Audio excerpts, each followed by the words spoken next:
మన ప్రభువును రక్షకుడినైన యేసుక్రీస్తు మధురమైన నామంలో మీ అందరికీ నా హృదయపూర్వక వందనాలండి. స్తోత్ర. దేవుడు మిమ్మును మీ కుటుంబాలను గొప్పగా దీవించును గాక, ఆశీర్వదించును గాక. ఇంతవరకు ప్రియులరా, దేవుని యొక్క సముఖంలో మీరందరూ కూర్చొని దేవుని నామాన్ని మహిమపరిచారు, పాటలు పాడారు, ఆరాధన చేశారు, స్తుతులు పలికారు, ప్రార్థనలు చేశారు. ప్రియులరా, మనసారా దేవుని యొక్క సన్నిధిలో మీరు ఆలాపన చేశారు. కాబట్టి సాక్షాత్ దేవుడు మన మధ్యలో ఉంటున్నాడు. హల్లెలూయా. హల్లెలూయా, హల్లెలూయా. నీ యొక్క ప్రతి పరిస్థితిని ఆయన చూసి ఆయన నీకు సహాయం చేయడానికి మన మధ్యలోకి వచ్చినాడు. హల్లెలూయా. ఇక్కడ కూర్చున్న ప్రతి ఒక్కరితో ఆయన మాట్లాడబోతున్నాడు. రండి, మనందరికి సుపరిచితమైనటువంటి వాక్య భాగము కొద్ది నిమిషాలు మీతో నేను పంచుకోవాలని ఆశపడుతున్నా. యెహెజ్కేలు గ్రంథము 36వ అధ్యాయము 11వ వచనం. యెహెజ్కేలు గ్రంథము 36వ అధ్యాయము 11వ వచనం. యెహెజ్కేలు గ్రంథం 36వ అధ్యాయము 11వ వచనం. పశువులను విస్తరింపచేసేదను, అవి విస్తరించి అభివృద్ధి నొందును. పూర్వం ఉన్నట్టు మిమ్మల్ని నివాస స్థలముగా చేసి మునపటి కంటే అధికమైన మేలు మీకు కలుగజేసేదను. మునుపటి కంటే అధికమైన మేళ్లు మీకు కలుగజేసేదను. చాలు. తండ్రి నీకు వందనాలు ప్రభువా. అద్భుతమైన దేవా, కృపగలిగిన దేవా, నీకు స్తోత్రాలు చెల్లిస్తుంటున్నా. నీ వాక్కును మీరే విరిచి వడ్డించమని యేసు నామములో అడిగి వేడుకొనుచున్నాము తండ్రి. ఆమేన్, ఆమేన్. హల్లెలూయా, హల్లెలూయా. దేవుని ఘనమైన నామమునకు మహిమ కలుగును గాక. పిల్లల చాలా జాగ్రత్తగా ఉండండి. దేవుడి యొక్క వాక్యము సెలవిస్తుంది, ఈ యొక్క మునుపటి కంటే అధికమైన మేళ్లు మీకు నేను కలగ చేసేదను అని దేవుడి యొక్క వాక్యము మనతో ఈ ఉదయకాల సమయంలో మాట్లాడుతుంది. దేవుడు ఎవరికి మేళ్లు చేస్తాడు అనే అంశం గురించి నేను చెప్తున్నా. దేవుడు ఎవరికి మేలు చేస్తాడు? అందరూ పలకండి. దేవుడు ఎవరికి మేలు చేస్తాడు? ఆ అంశం గురించి నేను చెప్పబోతున్నాను. దేవుడు ఎవరికి మేలు చేస్తాడంటే దేవుడి యొక్క వాక్యం సెలవిస్తుంది. పిల్లరా, రండి, 106వ కీర్తన 10, 11, 12 వచ్చిన ఒకసారి చదవండి. వారి పగవారి చేతిలో నుండి వారిని రక్షించెదను, శత్రువుల చేతిలో నుండి వారిని విమోచించెను. నీళ్లు వారి శత్రువులను ముంచివేసెను, వారిలో ఒక్కడేను మిగిలి ఉండలేదు. దేవునికి స్తోత్రం. హల్లెలూయా. దేవుడి ఘనమైన నామమునకు మహిమ కలుగును గాక.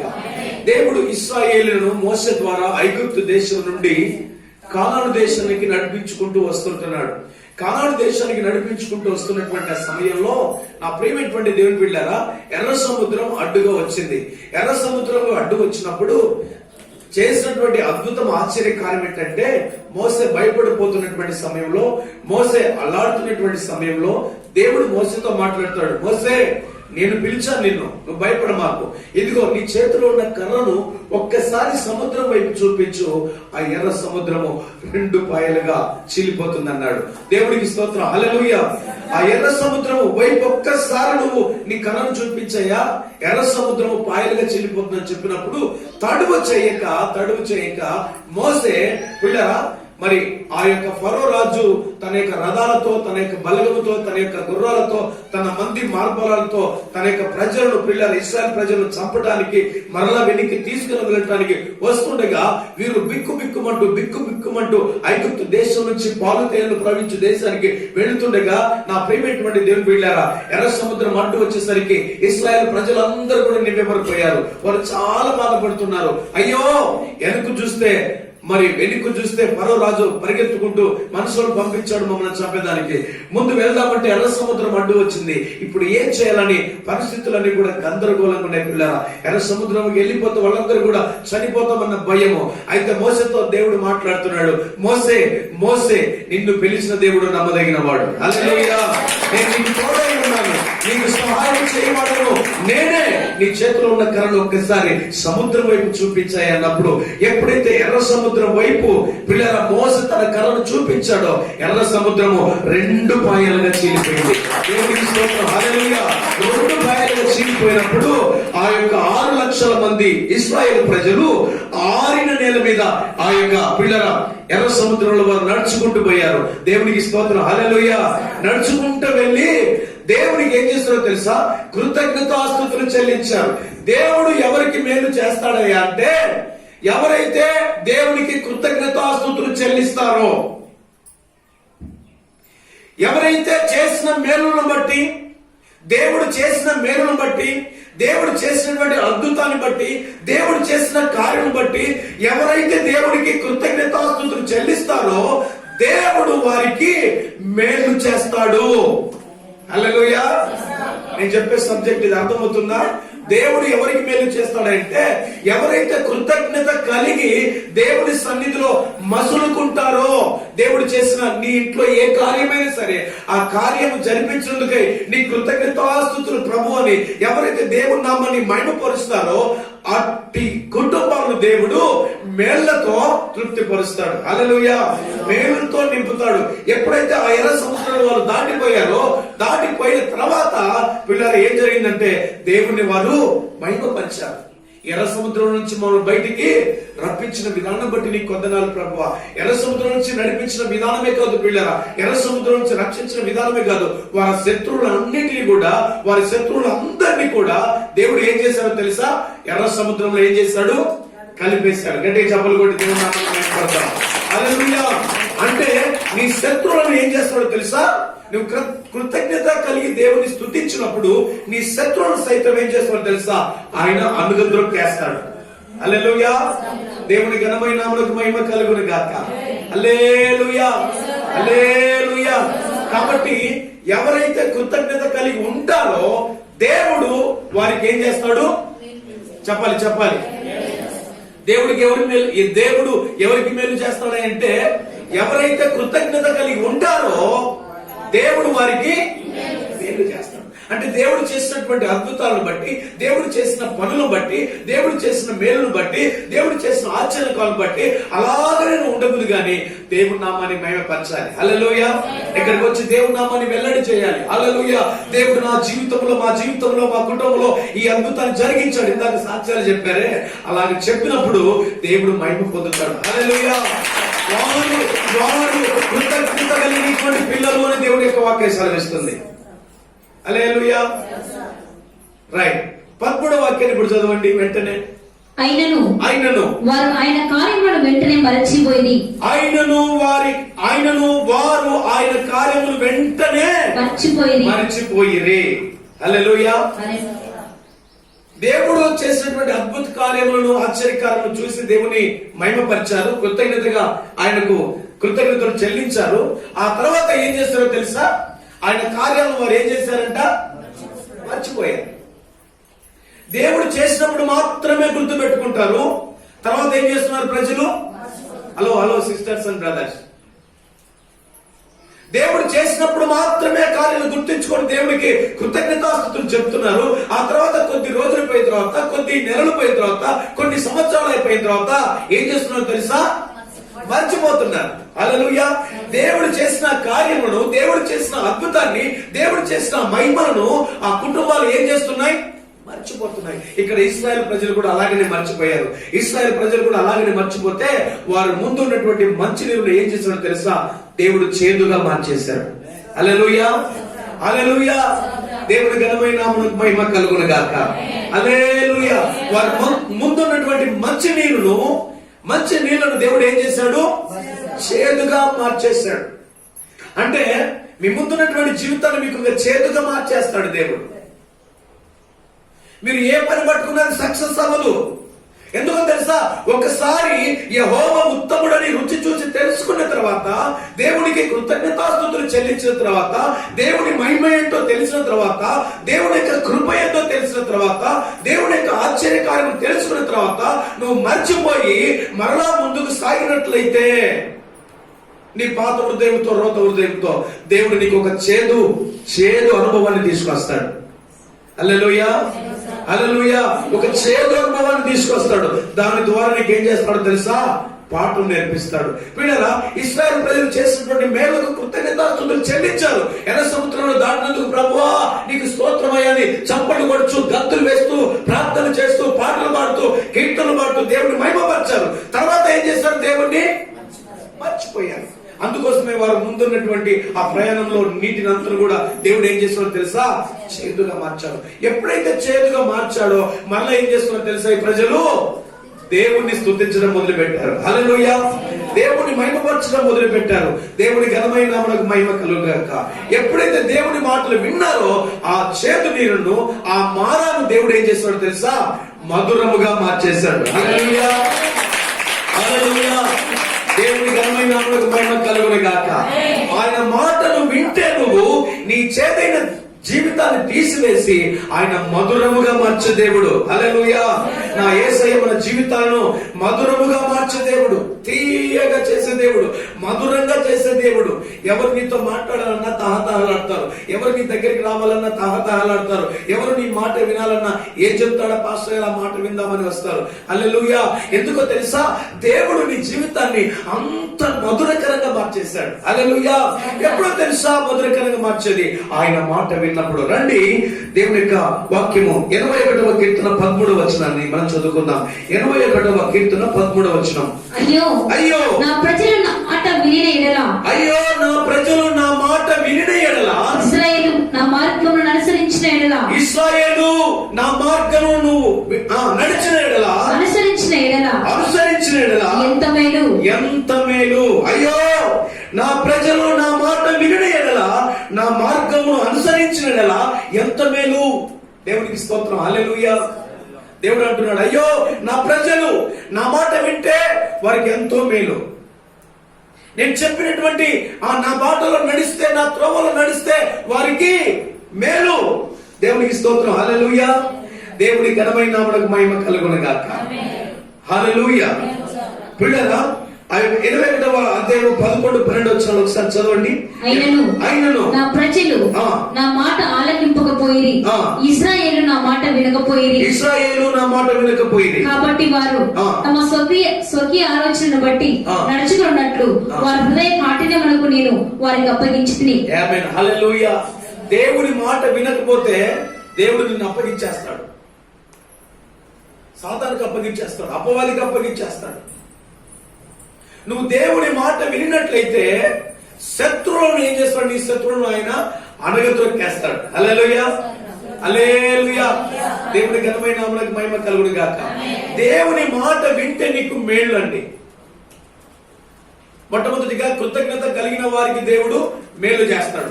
రెండవదిగా దేవుని మాట ఎవరైతే వింటారో దేవుడు వారి జీవితాల్లో ఏం చేస్తాడు? చెప్పండి, మేలు చేస్తాడు. మొట్టమొదటిగా కృతజ్ఞత కలిగిన వారికి దేవుడు మేలు చేశాడు. రెండవదిగా ఎవరైతే ఆయన మాట వింటారో, దేవుని యొక్క మాట ఎవరైతే వింటారో, ఏ ప్రజలైతే దేవుని మాట వింటారో ఆ ప్రజలకు దేవుడు ఏం చేస్తాడు? మేలు చేస్తాడు. దేవునికి స్తోత్రం. హల్లెలూయా! మేలు చేయటమే కాదు కానీ వారి శత్రువులను దేవుడు ఏం చేస్తాడంట? అణగద్రొక్కేస్తాడు. అంత మాత్రమే కాదు పిల్లరా, ఆ 81వ కీర్తనలో 12, 13, 14, 15, 16 వచనం చదివితే వారిని మంచి గోధుమలతో నేను, శ్రేష్టమైన గోధుమలతో నేను వారిని పోషించదను అంటున్నాడు. హల్లెలూయా! హల్లెలూయా! ఎవరైతే దేవుని యొక్క మాట వింటారో, ఎవరైతే దేవుని మాట ప్రకారం నడుచుకుంటారో, ఏ కుటుంబం అయితే, ఏ వ్యక్తి అయితే దేవుని మాట ప్రకారం ముందుకు సాగుతారో ఆ కుటుంబంలో దేవుడు శ్రేష్టమైన గోధుమలతో ప్రియులరా ఆ కుటుంబాన్ని పోషించే దేవుడు అంట. హల్లెలూయా! హల్లెలూయా! శ్రేష్టమైన గోధుమలతో పోషిస్తాడు. మూడవదిగా కొండ తేనెతో వారిని ఏం చేస్తాడంట? తృప్తిపరుస్తాడు. దేవునికి స్తోత్రం. హల్లెలూయా! ఆయన మాట వింటే అది నీకు మేలు. దేవుని యొక్క వాక్యం సెలవిస్తుంది, ఆయన యొక్క అయ్యో నా మాట వినిన ఎడల, నా మార్గమును అనుసరించిన ఎడల ఎంత మేలు. హల్లెలూయా! ఆయన మాట విన్నప్పుడు, ఆయన అనుసరించినప్పుడు మీకేం కలుగుతాయి? మేలు కలుగుతాయి, దీవెనలు వస్తాయి, ఆశీర్వాదాలు వస్తాయి, అద్భుతాలు చేస్తారు. ఆయన మాట వినటం వల్ల దేవుని యొక్క కార్యాలు కన్నులారా చూస్తారు. హల్లెలూయా! హల్లెలూయా! దేవుని పిల్లల పరిశుద్ధ గ్రంథంలో కొందరు ఆయన మాట వినలా. ఎవరు ఏ పని చేయాలో ఆ పని చేయాలి. సౌలు వెళ్ళి సమూయేలు చేయవలసినటువంటి పనులు సౌలు చేసేశాడు. ఆయనే సమాధాన బలులను అర్పించాడు. ఎప్పుడైతే సమాధాన బలులను లేకపోతే బలులను సౌలు అర్పించాడో వెంటనే ప్రియులారా, మొదటి సమూయేలు గ్రంథం 13వ అధ్యాయం 8 నుంచి 13 వచనాల్లో సమూయేలు వచ్చి సౌలుతో ఒక మాట అంటున్నాడు. ఏమంటున్నాడో తెలుసా? మొదటి సమూయేలు గ్రంథము 13వ అధ్యాయము 8 నుంచి 13 వచనాల్లో అక్కడ ఒక మాట రాయబడుతుంది. నీ దేవుడైన యెహోవా నీకిచ్చిన ఆజ్ఞను గైకొనక నీవు అవివేకము పనిచేసితివి. నీవు నీ రాజ్యమును ఇశ్రాయేలు మీద సదాకాలము స్థిరపరచుటకు యెహోవా తలంచి ఉండెను, అయితే నీ రాజ్యము నిలవదని ఆయన చెప్పాను. హల్లెలూయా, హల్లెలూయా. సౌలుతో అంటున్నాడు సమూయేలు, నువ్వు చేయవలసిన పని ఏంటి? ఏమండి, కొంచెం ఆలస్యమైంది. సమూయేలు ఆ యొక్క బలును అర్పించడానికి కాస్త లేట్ అయింది. అయితే నేను రాజుని కదా, నేను పెద్దవాడిని కదా అని సౌలు ఏం చేస్తాడో తెలుసా? విర్రవీగిపోయాడు. నేను రాజుని కదా, ఏంటి ఆయన మాట వినేది? చెప్తే సరిపోతులే, వినుకుంటాడు. పాస్టర్ కదండి, పాస్టర్ గారు ఏ మాట చెప్పినా గొర్రెలాగా తలంచుకుంటాడు, ఊపుతాడంతే, వింటాడు. కరెక్టే, ఆయన గొర్రెనే, యేసయ్య గొర్రె. అయితే దాని వెనకాల వస్తున్న పరిణామాలు మీరు తెలియక పొరబడుతుంటారు. ప్రతి మాట వింటాడు పాస్టర్ గారు, మీరు చెప్పిన ప్రతి మాట వింటాడండి. మీరు ఏం చెప్తే దానికి తొలగుతాడు, అన్నాడు. సరే అమ్మా అంటాడు. అయితే నువ్వు సరైన మార్గంలో నడుస్తుంటున్నావా, సరిపోని మార్గంలో నడుస్తుంటున్నావా, కరెక్ట్ అయిన మార్గంలో నడుస్తున్నావు లేదా అని ఆయన తెలియజేస్తూ ఉంటాడు. ఆ ప్రకారంగా నీవు నేను మనమందరం నడుచుకున్నట్లయితే దేవుడు నీకు మేలు చేస్తాడు. హల్లెలూయా, హల్లెలూయా. దేవుడు మీకు మేలు చేస్తాడు. అయితే కాస్త లేట్ అయింది. యాజకుడు రావటము, సమూయేలు రావటము, దైవజనుడు రావటము, ప్రవక్త రావటము కాస్త లేట్ అయితే సౌలు వెళ్ళిపోయి సమాధాన బలులను అర్పించేసరికి ఆ యొక్క సమయం వచ్చి ఆ ప్రవక్త అంటున్నాడు, ఏమంటున్నాడు తెలుసా? నీ దేవుడైన యెహోవా నీకిచ్చిన ఆజ్ఞను గైకొనక నీవు అవివేకపు పని చేసితివి. హల్లెలూయా. నీ దేవుడైన యెహోవా నీకిచ్చిన మాట ప్రకారం నువ్వు చేయక నీ ఇష్టానుసారంగా నువ్వు ఏం చేశావు? ప్రవర్తించావు. అవివేకపు పని చేశావు. నీ ఇష్టం వచ్చిన పని చేశావు. నీ మనసుకు తోచిన పని చేశావు. కనుక నీ రాజ్యమును ఇశ్రాయేలు మీద సదాకాలము స్థిరపరచుటకు యెహోవా తలంచి ఉండెను. అయితే నీ రాజ్యము నిలవదు. హల్లెలూయా. నువ్వు చేసిన ఈ పాడు పనికి ఎవరు ఏ పని చేయాలో ఆ పని చేయాలి, అంతేనా? ఇక్కడ స్టేజ్ ఎవరు ఎక్కి మైక్ పట్టుకొని చెప్పాలా? యాజకుడే చెప్పాలి, పాస్టరే చెప్పాలి, అభిషేకించబడిన వాడే చెప్పాలి. ఈయన ఎగిరి దుంకి అయిపోయి మళ్ళీ బయటికి వెళ్ళిన వెంటనే కిల్లులు, పాన్పరాగులు, రకరకాల పాటలు, రకరకాల మాటలు మాట్లాడుతాడు. ఈయన ఎక్కుతే ఏమవుతుంది? దేవుడు బాధపడతాడు. ఇది అపవిత్రపరచబడుతుంది ఈ స్థలం. హల్లెలూయా, హల్లెలూయా. అవునంటారా కాదంటారా? నీ రాజ్యము సదాకాలం ఉండాలని దేవుడు కోరుకున్నాడు రా. నువ్వు అనేక సంవత్సరాలు ఇశ్రాయేలు పరిపాలించాలని దేవుడు అనుకున్నాడు సౌలు. అయితే నీకిచ్చిన పని నువ్వేం చేశావు? నువ్వు ధిక్కరించావు. ఆయన మాటను నువ్వు ధిక్కరించావు. ఇదిగో ఆయన మాట నువ్వు వినలేదు గనక నీ రాజ్యం లేకుండా దేవుడు చేయబోతున్నాడు అన్నాడు. హల్లెలూయా. నీ రాజ్యము నిలవదిక అన్నప్పుడు ఎప్పుడైతే పిల్లలు ఆ మాట అన్నాడు సమూయేలు, ఆయన రాజ్యం నిలబడకుండా వెళ్ళిపోయిందండి. సౌలు తప్పించబడ్డాడు. సౌలు పిల్లలు వెళ్ళిపోయాడు. తర్వాత దావీదు మరలా ఇశ్రాయేలు ప్రజలకు రాజు అయ్యాడు. హల్లెలూయా. ఎవరైతే దేవుడి యొక్క మాట వింటారో, దేవుడి యొక్క ఆజ్ఞను గైకొంటారో, దేవుడి యొక్క మార్గంలో నడుచుకుంటారో అట్టి వారికి దేవుడు ఏం చేస్తాడో తెలుసా? మేలు చేస్తాడు. హల్లెలూయా, హల్లెలూయా.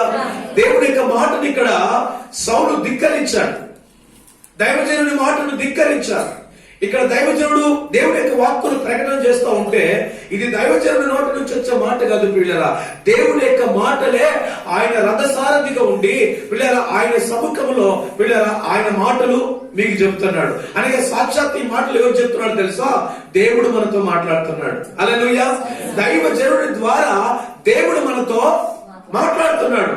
ఆ విధంగా మీరు ముందుకు వెళ్ళినట్లయితే, ఆ విధంగా మీరు ఆలోచించినట్లయితే మీరు ఏం చేస్తారు? మేళ్లు పొందుకుంటారు. హల్లెలూయా. రోజు దైవజనుడే కదా, మనకు తెలిసిన సుభాకర్ పాస్టర్ గారే కదా, సుభాకర్ అయ్య గారే కదా, నిష్కలమ్మ అమ్మగారే కదా, మనకు తెలిసిన వారే కదా అని అనుకోవటం పొరపాటు. హల్లెలూయా. వారు దేవుని శక్తితో నింపబడిన వారు, వారు ఈ లోకంలో నుంచి ప్రత్యేకించబడిన వారు, వారు ఈ పరిచర్యకై పిలువబడిన వారు, దేవుని సేవ కోసమై వారి యొక్క ప్రాణాలను అర్పించుకున్న వారు, వారు పరిశుద్ధపరచబడిన వారు. గనుకనే దేవుడు వారిని ప్రత్యేకించుకొని వారు అభిషేకించి వారి ద్వారా ఏ మాటలైతే పలుకుతాడో ఆ మాటను నా దేవుడు నెరవేర్చే దేవుడు అయి ఉంటున్నాడు. హల్లెలూయా, హల్లెలూయా. దైవజనుని నోట నుండి వచ్చు ప్రతి మాట దేవుడు ఏం చేస్తాడు? నెరవేరుస్తాడు, రూఢిపరుస్తాడు. దేవునికి స్తోత్రం. హల్లెలూయా. మొట్టమొదటిగా దేవుడు ఎవరికి మేలు చేస్తాడంటే, దేవుడికి కృతజ్ఞతలు చెప్పేవారిని దేవుడికి మేలు చేస్తాడు. రెండవదిగా ఎవరైతే దేవుని యొక్క మాటలు వింటారో, ఆయన ఆజ్ఞలు వింటారో, ఆయన ఆజ్ఞలు గైకొంటారో దేవుడు వారికి మేలు చేస్తాడు. మూడవదిగా కీర్తనలు 65వ అధ్యాయము 4వ వచనం. కీర్తనలు 65వ అధ్యాయం 4వ వచనం. రండి త్వరగా. నీ ఆవరణంలో నివసించినట్లు నీవు ఏర్పరచుకొని చేర్చుకుని వాడు ధన్యుడు.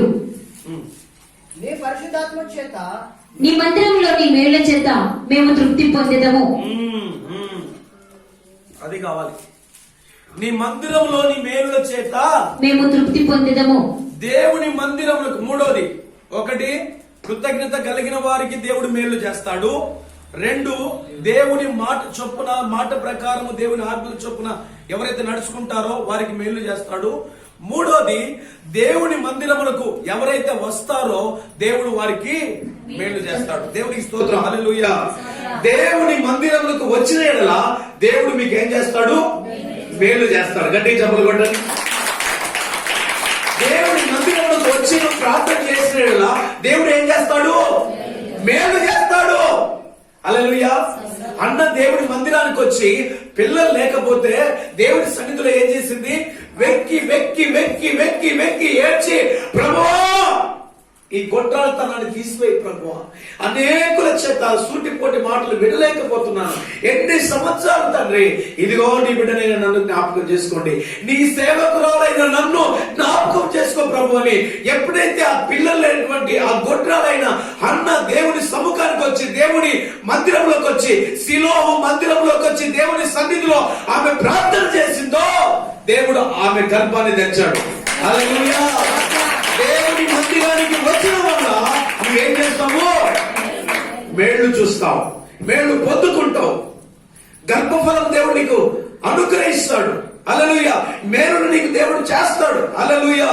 దేవుని మందిరంలో ఒక దినము గడుపుట 1000 దినముల కంటే శ్రేష్టము. హల్లెలూయా. దేవుని మందిరంలో నువ్వు ఒక్క రోజు వచ్చి కూర్చుంటే 1000 దినాల్లో వచ్చే ఆ శ్రేష్టమైనటువంటి ఈవులు దేవుడు నీ మీద ఉంచుతాడంట. హల్లెలూయా. 1000 దినాలకు సరిపడేటువంటి ఆ దీవెన.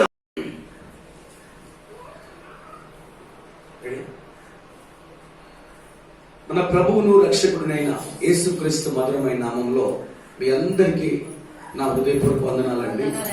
స్తోత్ర. దేవుడు మిమ్మును మీ కుటుంబాలను గొప్పగా దీవించును గాక, ఆశీర్వదించును గాక. ఇంతవరకు పిల్లల దేవుని యొక్క సముఖంలో మీరందరూ కూర్చొని దేవుని నామాన్ని మహిమపరిచారు, పాటలు పాడారు, ఆరాధన చేశారు, స్తుతులు పలికారు, ప్రార్థనలు చేశారు. పిల్లల మనసారా దేవుని యొక్క సన్నిధిలో మీరు ఆలాపన చేశారు కాబట్టి సాక్షాత్ దేవుడు మన మధ్యలో ఉంటున్నాడు. హల్లెలూయా. హల్లెలూయా. హల్లెలూయా. నీ యొక్క ప్రతి పరిస్థితిని ఆయన చూసి ఆయన నీకు సహాయం చేయడానికి మన మధ్యలోకి వచ్చున్నాడు. హల్లెలూయా. ఇక్కడ కూర్చున్న ప్రతి ఒక్కరితో ఆయన మాట్లాడబోతున్నాడు. రండి, మనందరికీ సుపరిచితమైనటువంటి వాక్య భాగము కొద్ది నిమిషాలు మీతో నేను పంచుకోవాలని ఆశపడుతున్నా. యెహెజ్కేలు గ్రంథము 36వ అధ్యాయము 11వ వచనం. యెహెజ్కేలు గ్రంథము 36వ అధ్యాయము 11వ వచనము. యెహెజ్కేలు గ్రంథం 36వ అధ్యాయము 11వ వచనం. పశువులను విస్తరింపజేసేదను, అవి విస్తరించి అభివృద్ధి నందును, పూర్వం ఉన్నట్టు మిమ్మల్ని నివాస స్థలముగా చేసి మునపటి కంటే అధికమైన మేలు మీకు కలుగజేసేదను. మునుపటి కంటే అధికమైన మేళ్లు మీకు కలుగ చేసేదను. చాలు తండ్రి నీకు వందనాలు ప్రభువా, అద్భుతమైన దేవా, కృపగలిగిన దేవా, నీకు స్తోత్రాలు చెల్లిస్తుంటున్నా. నీ వాక్కులు మీరే విరిచి వడ్డించమని యేసు నామములో అడిగి వేడుకొనుచున్నాము తండ్రి. ఆమేన్, ఆమేన్, హల్లెలూయా, హల్లెలూయా. దేవుడి ఘనమైన నామమునకు మహిమ కలుగును గాక. పిల్లలు చాలా జాగ్రత్తగా ఉండండి. దేవుడి యొక్క వాక్యము సెలవిస్తుంది, ఈ యొక్క మునుపటి కంటే అధికమైన మేళ్లు మీకు నేను కలగ చేసేదను అని దేవుడి యొక్క వాక్యము మనతో ఈ ఉదయకాల సమయంలో మాట్లాడుతుంది. దేవుడు ఎవరికి మేళ్లు చేస్తాడు అనే అంశం గురించి నేను చెప్తున్నా. దేవుడు ఎవరికి మేలు చేస్తాడు? అందరూ పలకండి. దేవుడు ఎవరికి మేలు చేస్తాడు? ఆ అంశం గురించి నేను చెప్పుతున్నా. దేవుడు ఎవరికి మేలు చేస్తాడంటే దేవుడి యొక్క వాక్యం సెలవిస్తుంది. పిల్లరా రండి, 106వ కీర్తన 10, 11, 12 వచ్చిన ఒకసారి చదవండి. వారి పగవారి చేతిలో నుండి వారిని రక్షించెదను, శత్రువుల చేతిలో నుండి వారిని విమోచించెను. నీళ్లు వారి శత్రువులను ముంచివేసెను, వారిలో ఒక్కడేను మిగిలి ఉండలేదు. దేవునికి స్తోత్రం, హల్లెలూయా. దేవుడి ఘనమైన నామమునకు మహిమ కలుగును గాక. దేవుడు ఇశ్రాయేలును మోషే ద్వారా ఐగుప్తు దేశం నుండి కానాను దేశానికి నడిపించుకుంటూ వస్తుంటున్నాడు. కానాను దేశానికి నడిపించుకుంటూ వస్తున్నటువంటి ఆ సమయంలో నా ప్రియమైనటువంటి దేవుని బిడ్డలారా, ఎర్ర సముద్రం అడ్డుగా వచ్చింది. ఎర్ర సముద్రంలో అడ్డు వచ్చినప్పుడు చేసినటువంటి అద్భుతం, ఆశ్చర్యకార్యం ఏంటంటే, మోసే భయపడిపోతున్నటువంటి సమయంలో, మోసే అల్లాడుతున్నటువంటి సమయంలో దేవుడు మోసేతో మాట్లాడతాడు. మోసే, నేను పిలిచాను నిన్ను, నువ్వు భయపడ మాకు. ఇదిగో నీ చేతిలో ఉన్న కర్రను ఒక్కసారి సముద్రం వైపు చూపించు, ఆ ఎర్ర సముద్రము 2 పాయలుగా చీలిపోతుంది అన్నాడు. దేవుడికి స్తోత్రం, హల్లెలూయా. ఆ ఎర్ర సముద్రము వైపు ఒక్కసారి నువ్వు నీ కర్రను చూపించయ్యా, ఎర్ర సముద్రము పాయలుగా చీలిపోతుందని చెప్పినప్పుడు తడువు చేయక మోసే పిల్లరా, మరి ఆ యొక్క ఫరో రాజు తన యొక్క రథాలతో, తన యొక్క బలగముతో, తన యొక్క గుర్రాలతో, తన మంది మార్బలాలతో తన యొక్క ప్రజలను, పిల్లల ఇశ్రాయేల్ ప్రజలను చంపడానికి, మరలా వెనక్కి తీసుకుని వెళ్ళడానికి వస్తుండగా వీరు బిక్కుమంటూ ఐగుప్తు దేశం నుంచి పాలు తేనెలు ప్రవహించే దేశానికి వెళుతుండగా నా ప్రియమైనటువంటి దేవుని బిడ్డలారా, ఎర్ర సముద్రం అడ్డు వచ్చేసరికి ఇశ్రాయేల్ ప్రజలందరూ కూడా నివ్వెరపోయారు. వారు చాలా బాధపడుతున్నారు. అయ్యో, వెనుక చూస్తే ఫరో రాజు పరిగెత్తుకుంటూ మనుషులను పంపించాడు మమ్మల్ని చంపేదానికి. ముందు వెళ్దామంటే ఎర్ర సముద్రం అడ్డు వచ్చింది. ఇప్పుడు ఏం చేయాలని పరిస్థితులన్నీ కూడా గందరగోళంగా ఉన్నాయి. పిల్లరా, ఎర్ర సముద్రంకి వెళ్ళిపోతే వాళ్ళందరూ కూడా చనిపోతామన్న భయము. అయితే మోసేతో దేవుడు మాట్లాడుతున్నాడు. మోసే, నిన్ను పిలిచిన దేవుడు నమ్మదగిన వాడు. హల్లెలూయా. నేను నీకు తోడై ఉన్నాను, నీకు సహాయం చేయవాడను నేనే. నీ చేతిలో ఉన్న కర్రను ఒక్కసారి సముద్రం వైపు చూపించాయి అన్నప్పుడు, ఎప్పుడైతే ఎర్ర సముద్రం వైపు పిల్లల మోసే తన కర్రను చూపించాడో, ఎర్ర సముద్రము 2 పాయలుగా చీలిపోయింది. దేవునికి స్తోత్రం, హల్లెలూయా. 2 పాయలుగా చీలిపోయినప్పుడు ఆ యొక్క 6 లక్షల మంది ఇశ్రాయేలు ప్రజలు ఆరిన నేల మీద ఆ యొక్క పిల్లల ఎర్ర సముద్రంలో వారు నడుచుకుంటూ పోయారు. దేవునికి స్తోత్రం, హల్లెలూయా. నడుచుకుంటూ వెళ్ళి దేవుడికి ఏం చేస్తారో తెలుసా? కృతజ్ఞతాస్తుతులు చెల్లించారు. దేవుడు ఎవరికి మేలు చేస్తాడయ్యా అంటే, ఎవరైతే దేవునికి కృతజ్ఞతాస్తుతులు చెల్లిస్తారో, ఎవరైతే చేసిన మేలును బట్టి, దేవుడు చేసిన మేలును బట్టి, దేవుడు చేసినటువంటి అద్భుతాన్ని బట్టి, దేవుడు చేసిన కార్యం బట్టి ఎవరైతే దేవుడికి కృతజ్ఞతాస్తుతులు చెల్లిస్తారో, దేవుడు వారికి మేలు చేస్తాడు. హల్లెలూయా. నేను చెప్పే సబ్జెక్ట్ ఇది అర్థమవుతుందా? దేవుడు ఎవరికి మేలు చేస్తాడంటే, ఎవరైతే కృతజ్ఞత కలిగి దేవుడి సన్నిధిలో మసులుకుంటారో, దేవుడు చేసిన నీ ఇంట్లో ఏ కార్యమైనా సరే ఆ కార్యం జరిపించేందుకై నీ కృతజ్ఞతాస్తుతులు ప్రభు అని ఎవరైతే దేవుడి నామాన్ని మహిమపరుస్తారో, అట్టి కుటుంబాలను దేవుడు మేళ్లతో తృప్తిపరుస్తాడు. హల్లెలూయా. మేలుతో నింపుతాడు. ఎప్పుడైతే ఆ ఎర్ర సముద్రంలో వారు దాటిపోయిన తర్వాత పిల్లలు ఏం జరిగిందంటే, దేవుణ్ణి వారు మహిమపరిచారు. ఎర్ర సముద్రం నుంచి మనం బయటికి రప్పించిన విధానం బట్టి నీకు వందనాలు ప్రభువా. ఎర్ర సముద్రం నుంచి నడిపించిన విధానమే కాదు పిల్లరా, ఎర్ర సముద్రం నుంచి రక్షించిన విధానమే కాదు, వారి శత్రువులన్నిటినీ కూడా, వారి శత్రువులందరినీ కూడా దేవుడు ఏం చేశాడో తెలుసా? ఎర్ర సముద్రంలో ఏం చేశాడు? కలిపేశాడు. గట్టిగా చప్పలు కొట్టి దేవుని నామమున మహిమపడతాం. హల్లెలూయా. అంటే నీ శత్రువులను ఏం చేస్తాడో తెలుసా? నువ్వు కృతజ్ఞత కలిగి దేవుని స్తుతించినప్పుడు నీ శత్రువులను సైతం ఏం చేస్తాడో తెలుసా? ఆయన అనుగద్రొక్కేస్తాడు. హల్లెలూయా. దేవుని ఘనమైన నామమునకు మహిమ కలుగును గాక. హల్లెలూయా, హల్లెలూయా. కాబట్టి ఎవరైతే కృతజ్ఞత కలిగి ఉంటారో దేవుడు వారికి ఏం చేస్తాడు? చెప్పాలి.